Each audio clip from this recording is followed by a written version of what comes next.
Anyway, y'all, I am trying to do a short one of these, and you're going to get to hear my voice probably going all over the place because we're switching around for people that don't understand that multiplicity stuff.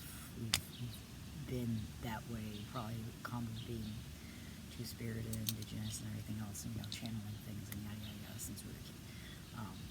And since we were a kid, I mean, like 2-3 years old, waking up screaming in the middle of the night since we were a kid. So, story for another time. I just wanted to go into briefly because I said we'd be doing this once a week. So we so far have found a spot to go to. It's in a completely different state, which was kind of planned. Undisclosed location, not telling anybody yet. The only people that know what's going on is the people that are offering up the space and friends of ours that are going to be taking care of Divine and Pan, who are my two senior cats, our two senior cats. Yeah, we're just like, the house has been moving around a lot, and it's just really funny to me to say that, because I used to say that before it had anything to do with getting evicted or COVID or anything like that. And yet I knew when I said it before that it had everything to do with what was coming up next, so it's just funny. It's continually interesting to look back on the 3 books that I have up, the PDFs on the website, and be like, oh, yeah. So all those books, I didn't plan any of those. I didn't draft them or anything. Life just did what it does, just like my 4 Femmes piece and all my paintings and everything I've really ever done in my life. The only stuff that usually isn't me going along with the life flow is when I'm trying to cater to other people, and you can see that in art of mine when that started to happen. It looks a lot more stagnant and stuck and stuff.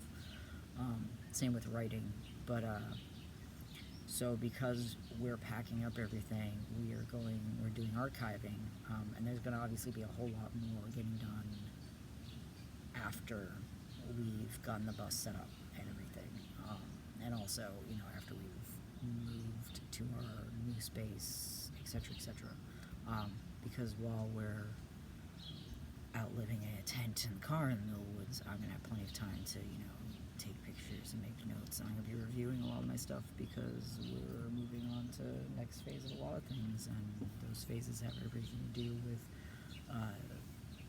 empowering all marginalized relations and, dismantling supremacy, which I've been literally trained to do since I was a kid. Like, I was joking with the friend that we're going to probably be staying in the vicinity of, because with COVID we can't stay with anybody. We don't want to be putting anybody through that, but and we don't want to be putting anybody, ourselves or them, at risk. But like,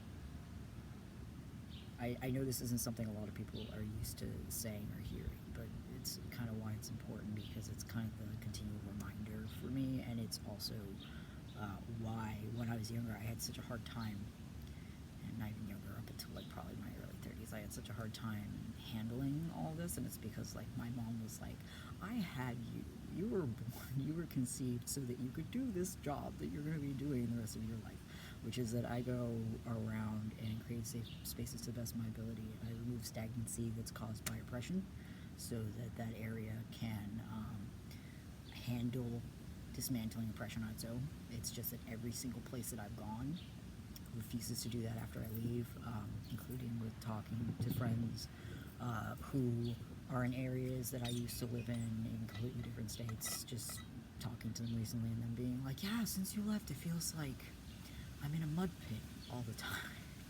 They're like, and I used to feel like that before you were here, then you left, and now it's just like everybody's just like, oh. And I'm like, well, that's the problem.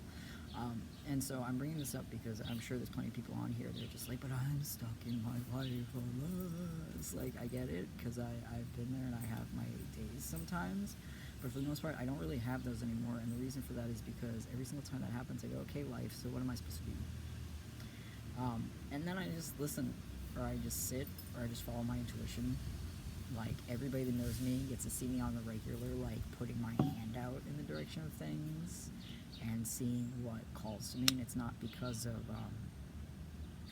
I feel anything extra special about me. I think it's just that I've had to be more tapped into my intuition because I was trained and raised to be from an extremely young age, just like I was trained and raised to research things like nobody's business since I was like, I don't know, 5. And despite the fact that we were like dirt poor, my parents still had an encyclopedia set for me that was kept in a closet that on a regular, it didn't matter what, I like, starting extremely young, it was just like, oh, okay, go research this and give us an essay. Which is why by the time I got to like, kindergarten, I was like, I read books, big books. Not much has changed. And so what I've gotten to learn as I've done this, because like when I came to Jersey, and I'm going to try and not keep this much longer, but when I came to Jersey, I came to Jersey with the intention of trying to live in the city one more time. As a urban indigenous, transgender, two-spirit, etc., marginalized, disabled, yada, yada, yada. I'm saying yada, yada because there's a lot. And while all those factors matter, I'm not going to go into them every single time. But so I came to the city, and I gave the city, Jersey City, 3 chances. I came here and first tried out doing the femme mode, which means, for those of you that have seen like Fee and stuff like that, know what hottie we look like when we have shaved this off and are in like, mode. We're hottie anyways, being on a more like a binary, feminine hottie. And the point of that was to see what would happen. Because we go through our life literally making notes of the behavior everything does to us so that we can survive, but that means that we know how people act towards hot femme chicks because we've experienced it. We know how the world acts towards hot androgynous people because we've experienced it. Just like I know what people treat me when I look like this, and I especially know what people treat me like when my hair is actually not amazing down and not wet. And so with those 3 chances, going at it from a femme mode, from a more non-binary, androgynous, whatever the fuck mode, and then from a more masculine, I don't really consider this masculine, but whatever, mode, just because I'm too fluid, so things don't get stuck on one spot of the whole massive spectrum that isn't linear to begin with. And what I learned was, no matter what mode I was in, and also I went at it from like, oh yeah, I won't tell some of my clients right away about my indigenous because I want to see what happens, and people I meet, yada yada. And what I experienced across the board for the past 3 years, it may have been, I think it's been 3 years now, maybe it's 4, I gotta check, is that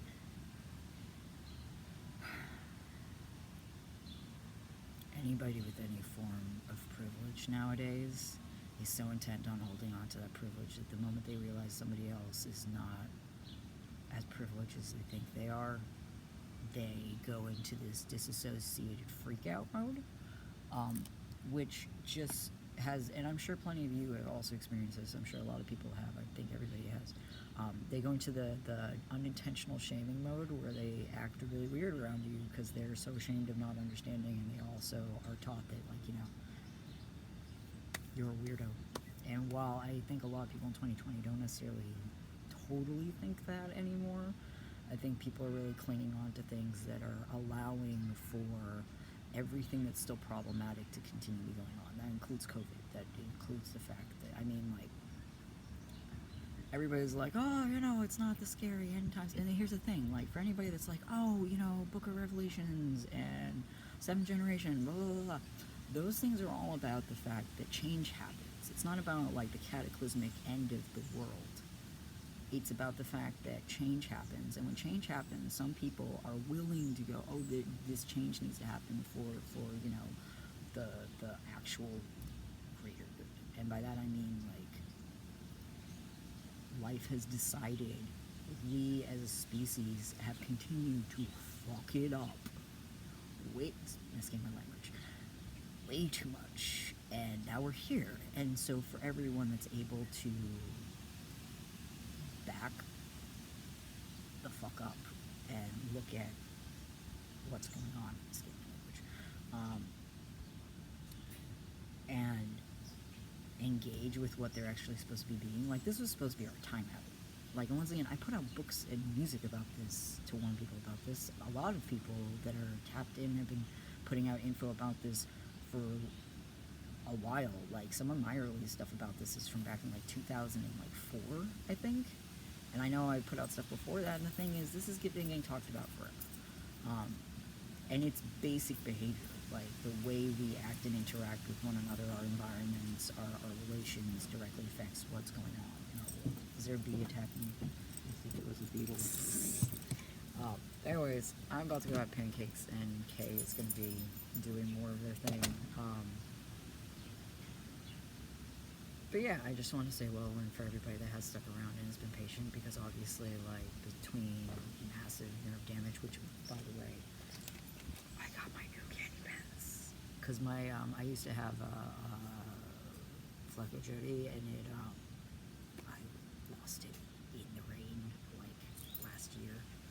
Mo, Shanasi. I think Nutraceed's a dog, not a dog, or a cat or something. He's been trying to not be reactive to the other dogs in the other yard.